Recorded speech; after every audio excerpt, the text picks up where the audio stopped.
When it comes to personality disorders, it can be a bit overwhelming to understand all of the different types and how they differ from one another.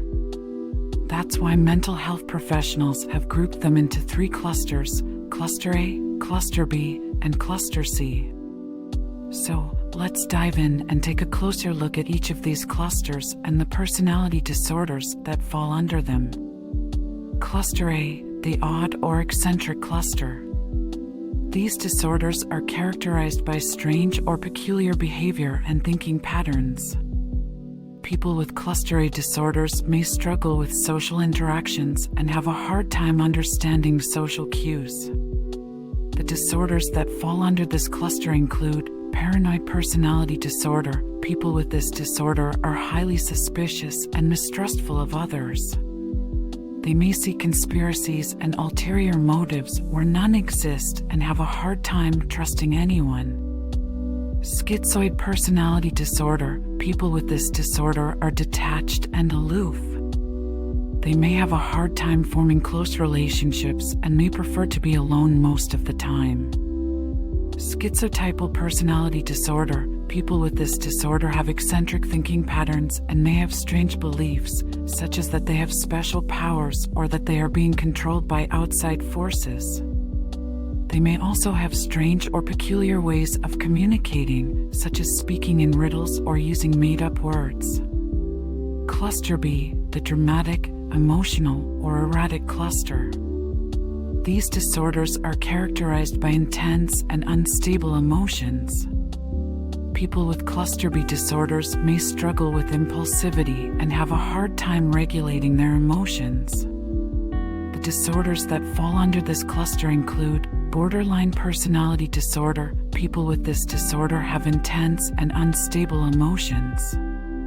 They may have a hard time maintaining stable relationships and may engage in self-harm or suicidal behavior.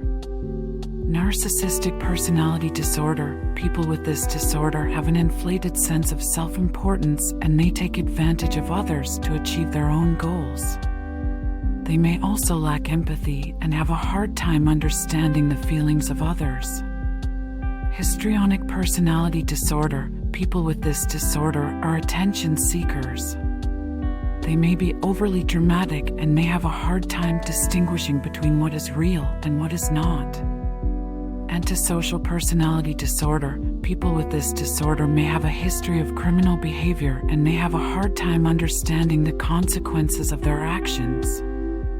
They may also lack empathy and have a hard time understanding the feelings of others.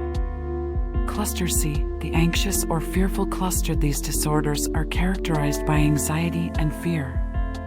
People with Cluster C disorders may struggle with insecurity and have a hard time coping with stress.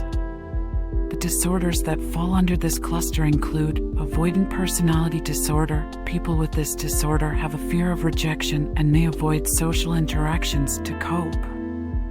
They may also have a hard time forming close relationships. Dependent personality disorder. People with this disorder have a need to be taken care of and may have a hard time making decisions on their own. They may also have a hard time coping with change.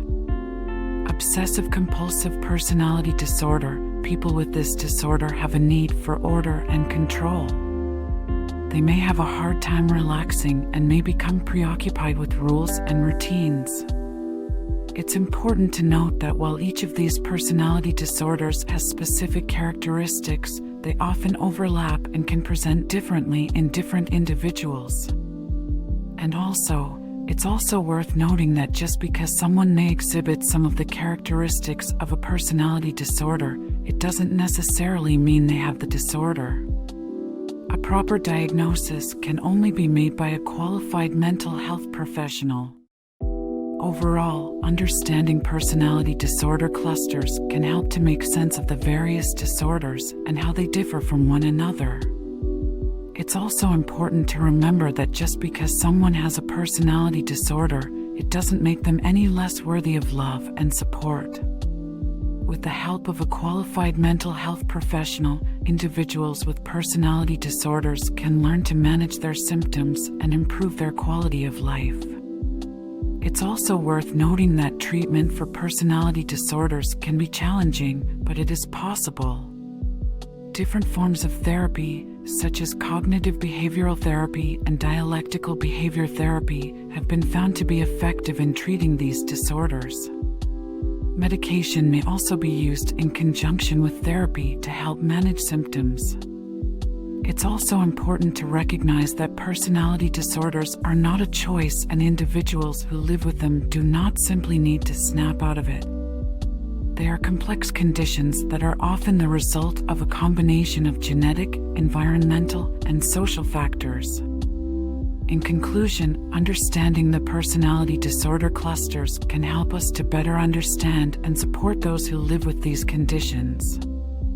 It's important to remember that everyone is unique, and their experiences with a personality disorder will be unique as well. With the help of a qualified mental health professional, individuals with personality disorders can learn to manage their symptoms and improve their quality of life. Let's work together to break the stigma and support those who need it. If you enjoyed this content, please like, subscribe, and share. That will help boost this in the algorithm so that others get this valuable information. Have a wonderful day.